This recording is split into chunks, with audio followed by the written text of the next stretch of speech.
happened to the three men? Two theories: killed by Indians or killed by Mormons. So that entry is even shorter, and these guys spent over 90 days with them. Like I say, this could be a lecture in and of itself. But in that journal, journal number 1, there's this set of numbers. And it's the only set of numbers in journal number 1. Journal number 2 were the astronomical and geological observations. So there are a lot of numbers in the astronomical observations. This is the only number in there besides dates and camp numbers. So I got curious of what this number meant. We looked at 190 degrees, 42 minutes, 10 seconds. That to me looked like a longitude. Not really knowing anything about latitudes and longitudes, how sextants operate. I thought that was a longitude. So I looked up where 119 degrees is. Anybody venture a guess of where 119 degrees? About Fresno, California. So I thought, well, if Powell is writing down numbers, and this is a longitude, he's trying to convince the three guys to stay on the river because they're almost out of Grand Canyon, almost to the Mormon settlements, almost to where the Colorado River makes the big bend and starts heading south of southern Nevada. And he tells them, we don't have far to go, we're at 119 degrees. Orville Howland is doing the mapping. He knows where 119 degrees is. No wonder these three guys left. Powell says, we're there, and he says, you darn fool, we in California? So they leave. I couldn't believe that Powell would be that off. How could they have a longitude that far off? The lower Colorado is known. The longitude is known for that. Turns out to be a double-angled star sighting. And it's actually looking through a sextant. When you have mirrors set up, you're actually getting the elevation of the star, but because of the mirrors, you're also getting the degrees below the horizon. So that should be halved. It should be a star elevation of only 60 degrees. And then you have to look in tables to figure out your longitude from there. It just so happens that longitude and latitude and elevations of star sightings have the same system of measurement. With no notation there, usually you'd put a 2 angle on there for a double angle star sighting. You'd have some kind of explanation for this. It's not in there. So it's not, it's a star elevation, and that was cleared up to me when I went to Lowell Observatory and talked to Emeritus Henry Gickless up there, explained how sextant operated, how observations were made. But that got me started, besides the plaques and separation, that got me started on Powell. No photographer on the first trip, but the second trip, 1871 at Green River, Wyoming. Photographer on that trip. They did the Grand Canyon portion in 1872. These are their boats. Whitehall boats. Yes? Would you mind looking Oh, sorry. Sorry. Maybe I should stand at the mic. Whitehall boats. These are not river boats. They were lake boats or for tenders and ports, like in New York.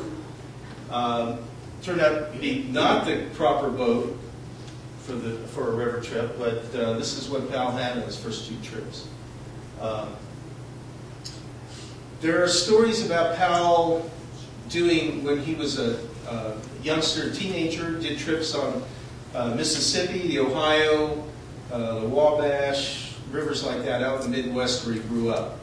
The evidence were basically when William Caldera did the Powell biography in the early 50s, he relied on 2 letters from Wes to his mother about his trips, about his preparation, and 2 newspaper articles, the entire set.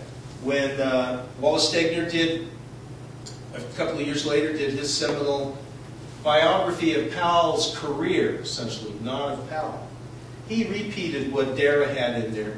But interestingly, he added another river, destination in there that Darren didn't have.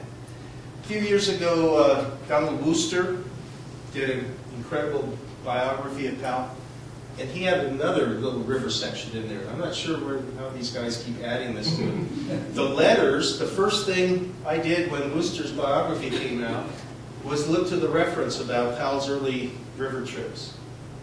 In an endnote, Wooster says, Darrell saw these letters, summarized one, but he couldn't find the letters, and I've searched for these letters also. So Powell's letters to his mother about these river trips are going on. So how much experience Powell actually had on the rivers is up to some debate. Powell's brother-in-law, Almond Harris Thompson, to another crew member on the second trip, Frederick Dellenbaugh, doubted that Powell did the trip down most of the length of the Mississippi to New Orleans. Until we find those letters, we won't know. Powell, in the Civil War, early on, is an abolitionist family, lost his right arm in the Battle of Shiloh. So you'll see him clutching the sleeve of his right arm, and you can see in this is actually a full-size replica of Powell, 5'6". See the sleeve hanging on his right arm. He had to have his arm amputated. It was below the elbow and then later above the elbow. He had a couple more operations because it bothered him. It was painful his whole life. Powell went back. He was out on while he's having these operations, but he went back into the field and finished out the Civil War. This is his gravesite at Arlington. It says Powell, soldier, explorer, scientist, things that he's well known for. After Powell gets out, from the Civil War ends and Powell is out, he starts teaching in Illinois, puts together some field trips with some students from Bloomington, Illinois. And 1867, he has this idea he's going to head west, natural history field trip with students. And he, first he's going to go to the Black Hills. Maybe may have these slides a little out of order.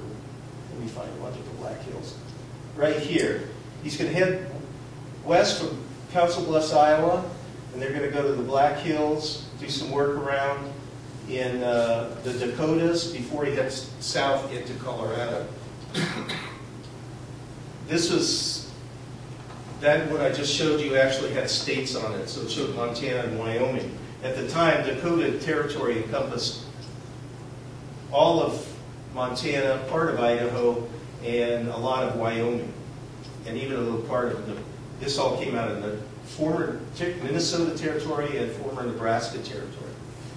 So the Dakotas encompassed a lot of area, but he was going to go to the Black Hills, going to do some geology, natural history. Powell was self-taught in both of those. He had a couple of mentors, but essentially self-taught. He was collecting specimens, and he wanted to take these students and do some natural history with them. At that time, he was advised, when he was in Council Bluffs, not to go to the Dakotas because of the Indian uprisings. So here you'll see where the Black Hills are, right in the middle of Cheyenne territory.